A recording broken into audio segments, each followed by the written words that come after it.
Hello students, last video में हमने cover किया था hexadecimal to decimal number conversion में, और उसके साथ हमने वेरिफिकेशन के बारे में भी जाना था। जैसे कि मैंने आपको पहले ही चीज़ें बता दी हैं कि कैसे कन्वर्ट करना है, but still some of you are facing doubts, so आज हम उस डाउट को भी क्लियर करेंगे। लेकिन स्टूडेंट्स, इससे पहले कि हम ये टॉपिक आज शुरू करें, I want you to know कि मैंने आपको पहले ही क्लियर कर दिया है कि आपको 2 कॉपीज़ बनानी है। एक में आप सारे नोट्स जो आप बना रहे हैं वो लिखेंगे। मैंने आपको बुक्स की पीडीएफ भी भेजी है, और बुक की पीडीएफ जो है उसमें जितने भी एक्सरसाइजेस वगैरह हैं और वेरिफिकेशन के अलग से क्वेश्चंस वगैरह जो मैं दे रही हूँ कन्वर्जन एंड वेरिफिकेशन के, ये सब आपको उस फेयर कॉपी में करना है। आप लोग बार बार प्लीज़ कंफ्यूज मत होइए, मैंने आपको बार बार हर वीडियो में क्लियर किया है। ओके, आई होप कि अब आपको कोई कन्फ्यूजन नहीं होगा। तो आज हम करेंगे ये क्वेश्चन, यानी कि आज भी जो डाउट है आपको हेक्साडेसिमल टू डेसिमल कन्वर्जन और वेरिफिकेशन, आज भी हम वही कवर करेंगे। तो hexadecimal to decimal conversion plus verification.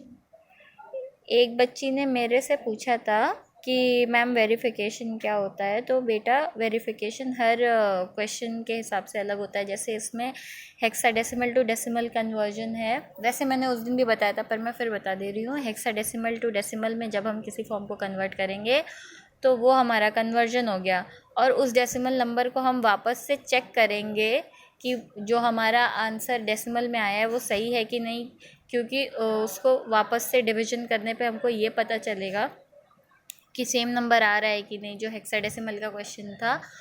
तो ये हमारा वेरिफिकेशन होता है, यानी कि पहले क्वेश्चन से आंसर बनाना, फिर आंसर से क्वेश्चन बनाना। क्वेश्चन से आंसर बनाना कन्वर्जन हो गया, और आंसर से क्वेश्चन को चेक करना ये हमारा वेरिफिकेशन हो गया। ठीक है, आई होप कि अभी आपको डाउट नहीं हो। ये इस केस में है, और बाकी क्वेश्चंस के अकॉर्डिंग चीज़ें वैरी करती हैं। आपको 4 नंबर सिस्टम में टॉपिक्स बताए गए हैं। ओके, और चारों में केसेस अलग अलग होते हैं। तो आज भी हम एक नंबर ले लेते हैं स्टूडेंट्स। जो नंबर हम लेंगे वो है 5F3। ओके, 5F3 मेरा डेसिमल नंबर, हेक्साडेसिमल नंबर है, and I don't know it's decimal value, तो मुझे इसको इसमें कन्वर्ट करना होगा। स्टूडेंट्स, आपने मेरे से एक और बार पूछा था कि 3 बिट बाइनरी कोडिंग क्या होती है। तो बेटा, that is little bit of complicated topic, उसके लिए आपको फ्रेश स्टार्ट की ज़रूरत है। इसलिए मैं ये चाह रही थी कि पहले आप ये सारे टॉपिक्स क्लियर कर लें, तब हम उस पर स्टेप करें, नहीं तो आप काफ़ी कंफ्यूज हो जाएंगे, क्योंकि वो वाकई में टॉपिक आपको कंफ्यूज कर देगा। इसीलिए मैं ये चाह रही थी कि पहले ये जो डिवीजन और मल्टीप्लिकेशन वाला सिनेरियो है ये आप क्लियर कर लें। इसीलिए मैंने आपको हर तरह से हेल्प करने के लिए वेरियस पीडीएफ्स, क्वेश्चंस फ्रेम करके ये सब भेजे हुए हैं। पहले आप इस पे फोकस करिए, तब आप उस पे जाइएगा, नहीं तो आप बहुत कंफ्यूज हो जाएंगे। ओके, वो भी मैं आपको बताऊंगी, लेकिन पहले मुझे ये चीज़ आपको क्लियर करनी है। ओके, सो ये मेरा हेक्साडेसिमल नंबर है, एंड आई हैव टू सी कि इसका डेसिमल कन्वर्जन क्या होगा। तो अब मैं क्या करूँगी, मुझे सीधे सीधे इसका पहला स्टेप तो मैंने आपको ये बताया कि ब्रैकेट के अंदर के नंबर्स को दूर दूर फैला के लिख देना है, 5F3। ठीक है, अब आपको हेक्साडेसिमल का रूल मैंने पहले ही बताया है कि इसमें 0 से 9 तक के डिजिट्स और A से F तक के जो कैपिटल अल्फ़ाबेट्स होते हैं वो सब इंक्लूडेड होते हैं। और जो कैपिटल अल्फ़ाबेट्स होते हैं 0 से 9 के बाद में जो डबल डिजिट नंबर आते हैं 10 से 15 तक, वो ये अल्फ़ाबेट्स कंटेन करते हैं। यानी कि 0 से लेकर के 9 तक के नंबर्स, और ABCDEF। तो ये हो गया स्टूडेंट्स हमारा सारे अल्फ़ाबेट्स जो इसमें आते हैं, और इनकी डबल डिजिट वैल्यू। 9 के बाद 10, 10 के बाद 11, 11 के बाद 12, 12 के बाद 13 के बाद 14, 14 के बाद 15। ओके, तो अब ये हो गया, ये कीप इट असाइड। ये मैंने ब्रैकेट के अंदर की वैल्यू यहाँ से अलग करके लिख दी है स्टूडेंट्स।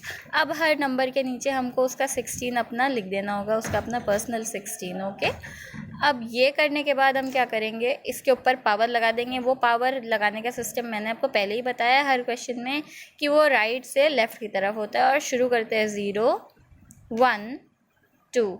तो हम यहाँ पे गए, हमें इन सबको आपस में मल्टीप्लाई करना है और जो इनका मल्टीप्लिकेशन का प्रोडक्ट आएगा वो हमको आपस में ऐड कर देना है। ठीक है स्टूडेंट्स, आप प्लीज़ क्लीन लिखिएगा अपनी कॉपी में, ये एक्सप्लेनेशन पर्पस के लिए मैंने बनाया हुआ है। ओके तो स्टूडेंट्स यहाँ पे क्या होगा कि 5 × 16 to the power 2 plus f × 16 to the power 1 plus 3 × 16 to the power 0। Okay तो students 5 × 16 to the power 2, 16 to the power 2 की वैल्यू मैंने आपको पीडीएफ में भी भेजी है, वैसे इसकी वैल्यू होती है 256। और एफ जो है ये एक अल्फ़ाबेट है, यानी कि इसकी एक डबल डिजिट वैल्यू होगी।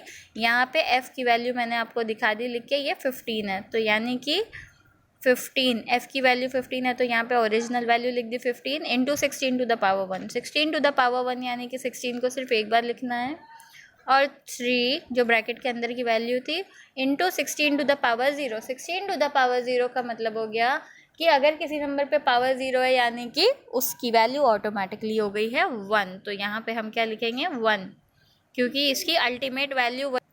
तो अब हमें इन नंबर्स को आपस में मल्टीप्लाई करके बस ऐड कर देना है। 5 6 30, 5 5 25, 25 + 3 is 28, 5 2 10, 10 + 2 is 12 80। Okay 15 × 16 this is it's 240 plus 3 × 1 is 3। Okay अब इन तीनों को आपस में जोड़ लेते हैं, इधर ही जोड़ लेते हैं। तो लास्ट डिजिट जो है वो है 3 प्लस 8 9 10 11 12 2 3 4 5 एंड ये 1। तो 1523 हमारा रिजल्ट आ गया students. Okay this is my decimal number. तो ये जो मैंने अभी किया ये कन्वर्जन है। ठीक है अब हम क्या करेंगे, हम वेरिफिकेशन पे जाएंगे। वेरिफिकेशन, अब वेरिफिकेशन हमें कैसे करनी है। ओके वेरिफिकेशन के लिए हमें इस 1523 को वापस से इस क्वेश्चन में कन्वर्ट करना होगा, ये चीज़ को चेक करने के लिए कि जो हमारा ये रिज़ल्ट आया है ये वाकई में इसी आंसर सही है कि नहीं, इसकी ये कितना सही है, ये चीज़ हमें चेक करने के लिए हमको इसे वेरीफाई करना होगा। ठीक है तो देखा, हम यहाँ से यहाँ आए, फिर हम यहाँ से यहाँ जाएंगे और वो प्रोसेस हम यहाँ पे दिखाएंगे। यही प्रोसेस है वेरिफिकेशन की। आई होप स्टूडेंट्स की अभी आप कंफ्यूज नहीं हो रहे हैं। ठीक है अब इसका तरीका ये कि अभी हमने यहाँ पे मल्टीप्लिकेशन का सहारा लिया, अब हम इसको डिवाइड कर देंगे। ठीक है तो 1523 को पहले मैं ऐसे बना लूँगी फॉर्मेट, और 1523 यहाँ लिखूँगी, इसको डिवीज़न करूँगी मैं 16 से। ठीक है I am taking it as a rough space, आप कंफ्यूज मत हो ना। Okay rough. Okay so 1523 divided by 16। तो बेटा 16 9 टाइम्स जाएगा तो 144 आता है, इसको माइनस करेंगे तो हमारा आएगा 152 माइनस 52 माइनस 44 8 एंड 3। तो ये 5 टाइम्स जाएगा because 5 times is 80 and my reminder is 3। तो मेरा ये जो बड़ा वाला क्वेश्चन आया ऊपर 95 ये मैं सेंटर पे लिख दूँगी, और ये जो छोटा सा इसके साथ मुझे रिमाइंडर मिला वो मैं 95 के बगल में लिख दूँगी, क्योंकि ये इसी के साथ में आया। ओके अभी 95 16 से छोटा हुआ नहीं है, यानी कि मुझको इसको फर्दर डिवाइड करना पड़ेगा। ओके तो 95 को मैं 16 से डिवाइड कर देती हूँ, एंड 16 5 टाइम्स जाएगा तो 80 एंड 6 टाइम्स जाएगा ये, no it has to go 5 times because 5 times में ये 80 जाएगा, 6 टाइम्स में ये 96 हो जाएगा जो कि 95 से बड़ा है, इसलिए we will be writing here. तो ये आया 5, ये आया 1, ये मेरा 15 आ गया। ओ सॉरी, मैं यहाँ 16 लिखना भूल गई। तो ये मेरा 15 आ गया। और सॉरी सॉरी सॉरी स्टूडेंट्स, यहाँ पे मुझको अपना क्वोशंट लिखना था। क्वोशंट मैंने ऊपर लिखा है, क्वोशंट मेरा 5 है, वो मैंने यहाँ लिख दिया, और रिमाइंडर मेरा 15 है, वो मुझे 5 के बगल में लिखना है, ठीक है। तो अभी आप देख रहे हो स्टूडेंट्स की 5 जो है वो 16 से काफ़ी छोटा हो गया है। यानी कि क्या मतलब हो गया है इसका, कि अब हम फर्दर डिवीजन नहीं कर सकते, हमको यहीं पे अपना आंसर रोकना होगा। और लिखने का स्टाइल भी आपको बताया स्टूडेंट्स की आप नीचे से ऊपर की तरफ में लिखना शुरू करते हो। यानी कि पहली चीज़ आप लिखोगे 5, दूसरी आप लिखोगे अलग से 15, तीसरी आप लिखोगे 3। तो ये तीनों डिजिट्स यहाँ से आपने लिए 5, 15 और 3, ठीक है। अब 15 की वैल्यू आप चेक करिएगा, तो 15 यहाँ पे आप देखेंगे f की वैल्यू 15 है। ये डबल डिजिट वैल्यू है जिसको रूल के हिसाब से f कैपिटल F की वैल्यू दी गई है। तो अब हमारा टोटल आया 5F3। This is my hexadecimal number. तो स्टूडेंट्स ये है आपका कन्वर्जन और प्लस वेरिफिकेशन, ठीक है। आई होप कि आपको समझ में आ गया। अगर आपको फर्दर प्रॉब्लम्स हो रही हैं then you can ask me in the comment section. All right, till then keep practising.